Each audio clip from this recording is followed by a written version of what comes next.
If your F-150 has one of these engines, stop driving it until you watch this. And there are years they put in their own garage without thinking twice. The difference between the two can cost you anywhere from $3,000 to $8,000. But along the way, Ford made some of the most expensive engineering mistakes in automotive history. I've spent over 20 years working on these trucks. I know exactly which years to avoid. This isn't opinion. It's NHTSA recalls, owner complaints, and real-world repair data. Let's start with the years you need to avoid. If you only take one thing from this video, make it this. That's the Coyote V8 Ford introduced when they redesigned the 11th generation. Problem number 1. The two-piece spark plugs. Ford designed plugs with a two-piece construction, a top half and a steel shell at the base. The plugs were designed to last 100,000 miles between changes. When it was time to remove them, the shell would snap in half inside the head. But experienced mechanics will tell you, on a truck that wasn't maintained on a strict schedule, you're opening the head. 8 cylinders. Do the math. Every F-150 from 2004 to 2008 with 3-valve engines was affected. The 4.6, 5.4, and 6.8 liter. The problem? Those phasers wear out over time, especially when oil changes aren't done on schedule. That noise is the phaser rattling loose. Full phaser and chain repair. $2,000 to $5,500, depending on how far the damage went. Owner data and mechanic records consistently show the 2006 with the highest phaser failure rates and the most NHTSA complaints. That engine has no cam phasers and didn't use the two-piece plug design. Confirm the engine before anything else. They threw out the steel body and built the entire truck from aluminum. The problem was the execution in the first year. The 2015 came to market with 13 NHTSA recalls and 353 registered complaints within the first couple of years. Second serious recall, the master brake cylinder. Leaks in the brake system led to progressive brake failure. Field repair cost $800 to $1,500.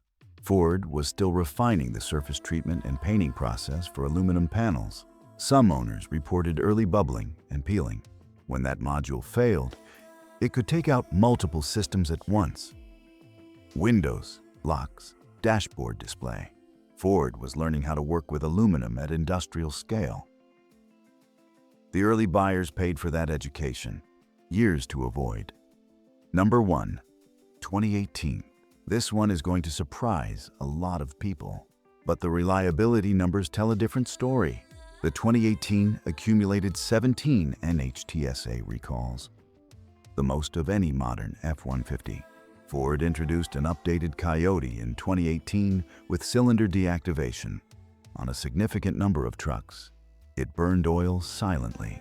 Ford faced a class action lawsuit over this problem, covering the 2018, 2019, and 2020 model years. What happened in practice? A failure pattern in an internal component called the clutch drum. Owners reported harsh shifts, engagement delays, and in serious cases, the transmission would abruptly change gears at highway speed without warning. In many cases, dealerships replaced the entire transmission, not just the drum. The paradox of the 2018. The previous generation 6-speed transmission regularly runs past 250,000 miles. Newer does not mean more reliable. The 2018 is the perfect example of that. The 2014 is the last year before that change, and the most refined truck of the entire 12th generation. The result is a truck with the kind of mechanical maturity that early buyers paid to develop, and you get for free. Ford introduced the Coyote in 2011. The first years had some timing chain tensioner issues. By 2014, those were gone. Owner data for the 2014 Coyote consistently shows life expectancy above 300,000 miles with proper maintenance. And the steel body is a real advantage in the used market. Every shop in America knows how to repair it. Aluminum body shops charge significantly more. Verify the oil change history. Test the 6R80 transmission for any hesitation or harshness on engagement. Years to buy with confidence. Number 2. 2017. Mention the 3.5 EcoBoost to someone who did their research, and they'll tell you about timing chains, carbon buildup, phaser problems. The problem? They throw the 2017 in the same bucket as the 2013. Those are not the same engine. Ford identified the root cause and rebuilt the entire chain system for the second generation. The 2017 is a fundamentally different engine. This is the most important change. With direct injection alone, fuel never passes over the intake valves, and carbon builds up over the years.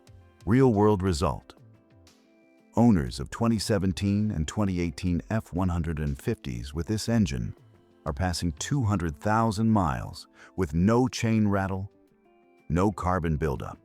If there's no rattle, you're in safe territory. If the rattle disappears after warming up, that's your warning sign. If you've owned one of these generations, good or bad, drop it in the comments. I want to know what you experienced in the real world. This is the most underestimated year in the entire used F-150 market, and almost nobody sees it coming. The previous generation, 2004 to 2008, was a reputation disaster. Ford knew it. The recalls showed it. The warranty costs showed it. The result: just 300 registered NHTSA complaints in the first years, compared to thousands for the problem years before it. This engine has no cam phasers. It doesn't use the two-piece plug design. It's the simplest, most robust version of Ford's modular engine family. The worst case on a well-maintained 4.62 valve is a head gasket. And that only happens when the cooling system has been neglected for years, where the risk lives on the 2009. The chassis and suspension. With 15+ years on the road, that's where attention is naturally needed. A clean 2009 with the 4.62 valve today is priced significantly below what it should be. That gap in perception is exactly what creates value in the used market. Closing. Let me make this clean before you close this video. Years that will drain your wallet. 2004 to 2008 with the 5.43 valve. Cam phasers, two-piece plugs, chains. Expensive and predictable. Years mechanics put in their own garage. 2014 with the 5.0 Coyote. Last of the steel body. Mature, sorted-out engine with 300,000 miles in it if you maintain it right. One last thing I always say: the year matters. The engine matters. A well-kept 2009 will beat a neglected 2017 any day of the week. Now, I want to hear from you. Which F-150 year do you own right now? Drop it in the comments. I'll tell you exactly what to watch on your specific truck. See you on the next one. There are specific F-150 years that mechanics refuse to buy for themselves. The F-150 has been the best-selling truck in America for over 40 consecutive years. Mistakes hidden inside engines that feel perfectly fine on a test drive. And more importantly, I know which ones I'd put in my own driveway today. Stay until the end, because the number one year to buy is not what most people expect. Years to avoid. Number 3. 2004 to 2008. Never buy an F-150 from 2004 to 2008 with the 5.4-liter 3-valve engine. And it came with two problems that together formed one of the worst combinations in American truck history. The idea was to meet emissions requirements and pack the plugs deeper into the cylinder head. What happened in practice? Over time, carbon built up around that steel shell and fused it to the head. Ford made a special tool just to try to extract those broken fragments. Cost to extract one broken plug: $300 to $600 per cylinder. This wasn't bad luck on a few trucks. Ford ended up facing a class action lawsuit over it. Problem number 2, the cam phasers. Ford introduced variable cam timing in 2004 using hydraulic phasers that run on oil pressure. The classic symptom is a diesel-like knock at startup, a metallic clatter right when the engine fires. If you keep driving, the timing chain loosens with it. And when it jumps a tooth, you have severe internal damage. The worst single year in that window? 2006. The one exception: if you find a truck from this period with a 4.6-liter 2-valve, not the 3-valve, the story changes. Years to avoid. Number 2. 2015 and 2016. The decision made sense on paper. Aluminum is significantly lighter, which improves fuel economy without sacrificing payload. The most serious recall: the door latches. In extreme cold, the latches could freeze, and the door could open while the vehicle was moving. That's a safety failure. Third problem: paint adhesion on aluminum. The 2016 inherited those problems and added a new one: failures in the central gateway module. Replacement cost: $1,500 to $7,000, depending on supplier and labor. If you find a well-maintained 2015 or 2016, it's not automatically a lost cause, but you need a complete recall history and confirmation that the brake and latch issues were corrected. Because the 2018 from the outside looks like the perfect F-150. Matured aluminum body, modern interior, updated engine. And the problems are not small. Problem number 1, the 5.0-liter Coyote V8 with excessive oil consumption. Some owners reported losing between 1 and 3 quarts of oil every 1,000 miles, with no visible puddles under the truck. Problem number 2, the 10-speed transmission, the 10R80. NHTSA opened an investigation into that problem. Cost to repair a 10R80 with a failed clutch drum: $4,000 to $6,000. Its known issue costs around $1,000 to fix. The 10-speed drum failure costs 6 times that. Years to buy with confidence. Number 3. 2014. In 2015, Ford switched to aluminum and left the steel body behind forever. The 12th generation started in 2009. By 2014, 5 years of real-world problems had been identified and corrected. The engine that defines the 2014, the 5.0-liter Coyote V8, naturally aspirated. No turbos to fail, no intercoolers to leak. Forged steel crankshaft, a robust bottom end that any shop knows how to fix. The 2014 also has the lowest NHTSA complaint count of the entire 12th generation. Just 180 registered complaints. The 2014 is the truck you do a full service on and drive for the next 10 years. This is the year I see buyers get wrong most often. And it's costing them real money. And they're right. About the first generation. The first generation, 2011 to 2016, used a single primary chain that ran the full width of the engine, with a working angle that caused premature stretch. Change number 2. Dual injection. Port injection plus direct injection running simultaneously. Change number 3. New turbochargers with updated turbine alloys and an electrically actuated wastegate, reducing turbo lag. The test is simple. Start the truck completely cold, ideally after it's been sitting overnight. Listen to the first 10 seconds with the hood open. The market is still pricing the 2017 like it's a first-generation EcoBoost with all the old problems. It's not. That gap is your opportunity. Years to buy with confidence. Number 1. 2009. The 2009 was the first year of the 12th generation. To understand why it's special, you need to understand what came before it. When they redesigned the F-150 for 2009, the number 1 engineering objective wasn't technology. It was reliability. The engine you want in the 2009, the 4.6-liter V8, 2-valve, not the 3-valve, The 2-valve. No electronic variable timing to fail. No direct injection to build carbon. No turbos. Fleet operators report this engine running regularly past 300,000 miles on basic maintenance. That's not an exaggeration. The other thing to check: frame rust in regions where road salt is used.